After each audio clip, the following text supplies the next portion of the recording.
Hi everyone, let us discuss the proof of this limit comparison test. Okay, so see, in a statement, in a name of this theorem, limit is there. So obviously in a statement also limit concept is there. Comparison, so when we compare, when we have two or more series, then we compare. Okay, when you have a single series you cannot compare.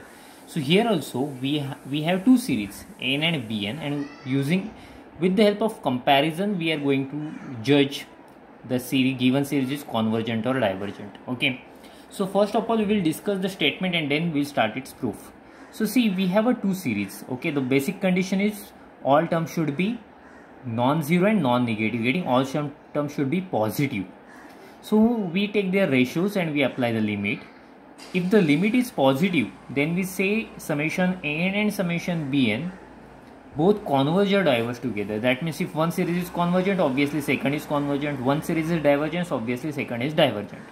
Sometimes limit can be 0, you getting now. So when you get a limit 0 and bn is, that means if the denominator series corresponding to denominator converges, then series correspond to numerator also converges.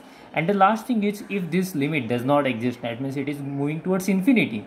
And if the series summation bn diverges, then the series summation n is also diverges. Okay, so see, let us discuss its proof. Okay, first of all, on the next page I am going to write a given condition.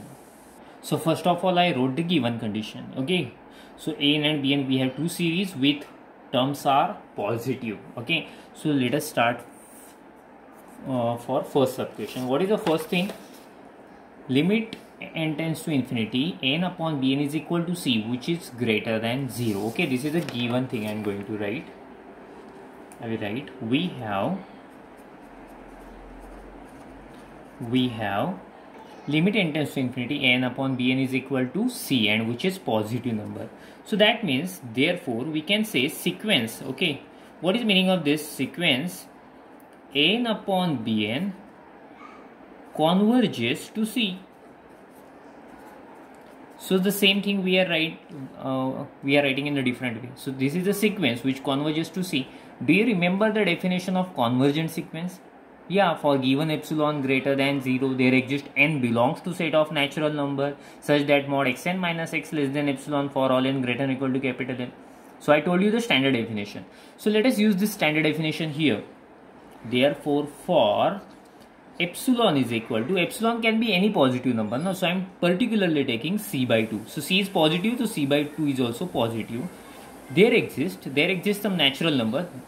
By definition of convergent sequence I am writing such that, try to say what is the definition of convergent sequence.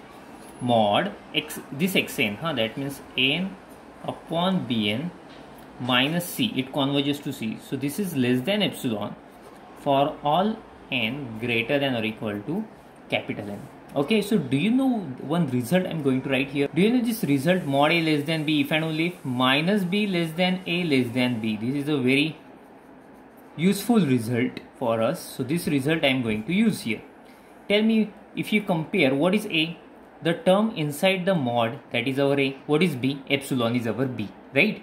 So let us use this result. What can I write? Minus b, that means minus epsilon less than n upon bn minus c. This is less than epsilon. So this is less than b, right? So what will I do? I will add c in all sides. If you add c here, you will have c minus epsilon less than n upon bn. If you add c here, minus c plus c will get cancelled. If you add c here, you will have c plus epsilon, right?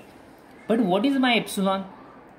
Yes, what is our epsilon? C by 2. So let us put epsilon is equal to c by 2. So c minus c by 2 less than n upon bn less than c plus c by 2. Okay. Do you know c minus c by 2? You can cross multiply 2c minus c. That means this is c by 2 less than n upon bn less than c plus c by 2. Again you can cross multiply. So you will have 3c by 2, and this is true for all n greater than or equal to capital N. Equation number 1 I will say.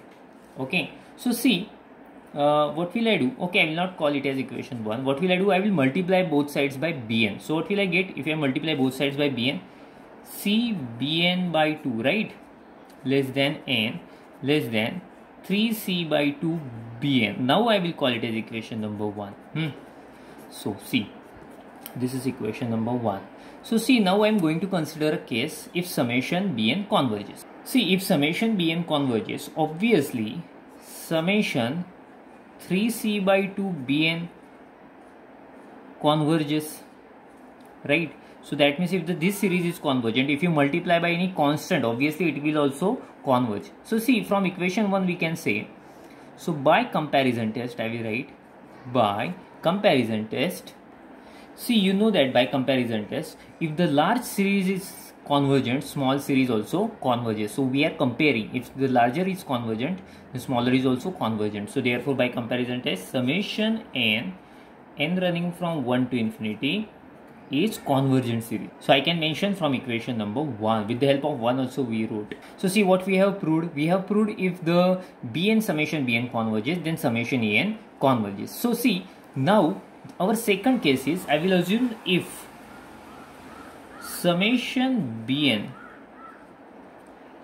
diverges. Okay, so this is our second case. Summation bn diverges. So if you multiply by any constant, then also it will be a divergent series. See, summation bn diverges. So therefore if you multiply any constant, obviously it is divergent series. Getting? So now again I am going to use equation number 1. If the smaller series is convergent, the larger series also convergent. Smaller series is divergent, then larger series also divergent. Getting? So see, this series is diverges. So therefore summation by comparison test, again I can write summation n also diverges or is a divergent series.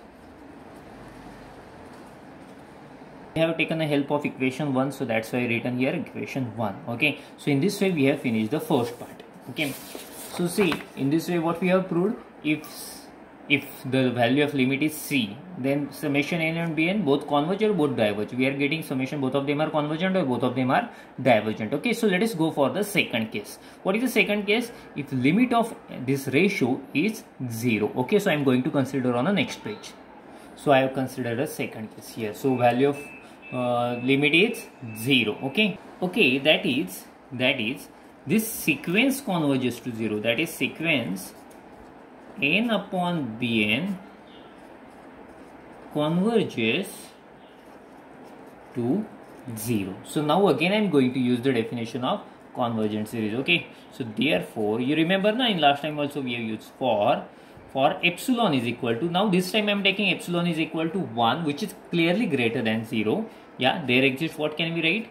N belongs to set of natural number. Yeah, tell me the definition of convergent series. Such that, yeah, you are right, such that mod n upon bn minus, where it converges? 0, it converges to 0, less than epsilon for all n greater than or equal to capital N. Okay, so you know that anything minus 0 you will have the same mod n upon bn less than epsilon for all n greater than or equal to capital N. Okay, so see, actually no need to take mod since both of positive terms now. So therefore n upon bn less than epsilon for all n greater than or equal to capital N. But what is value of epsilon we have taken? Our epsilon is 1. So therefore n upon bn less than 1 for all n greater than or equal to capital N. So can you guess what I am going to do? Yeah, I am going to shift this bn on that side. So therefore n less than bn for all n greater than or equal to capital N. Getting? So see, so if summation bn diverges, then see, if larger series summation bn converges, I suppose, right? If summation bn converges n running from 1 to infinity, so if larger series is convergent, smaller series also convergent by comparison test, then I will mention by comparison test, then by summation n also converges. So in this way we have proved the second thing. Okay, so I will show you what we have proved. So see, we had assumed this one is 0 and summation bn converges, then we proved summation n also converges. You can see here summation bn converges, then summation n also converges. Okay, so let us go for the third case. Okay, what is the third case? I will show you here again. Again I will show you the main question. If now the value of limit going to infinity does not exist and Bn diverges, then we have to prove that summation n diverges. Okay, so I will assume here, consider I am assuming this one. Okay, so maybe you are not familiar with this thing, so limit going to infinity, how to write in terms of epsilon and all. So therefore for any large number, okay, what is meaning of that? For any large number a, if you take any large number a greater than 0, then there exists n belongs to set of natural number such that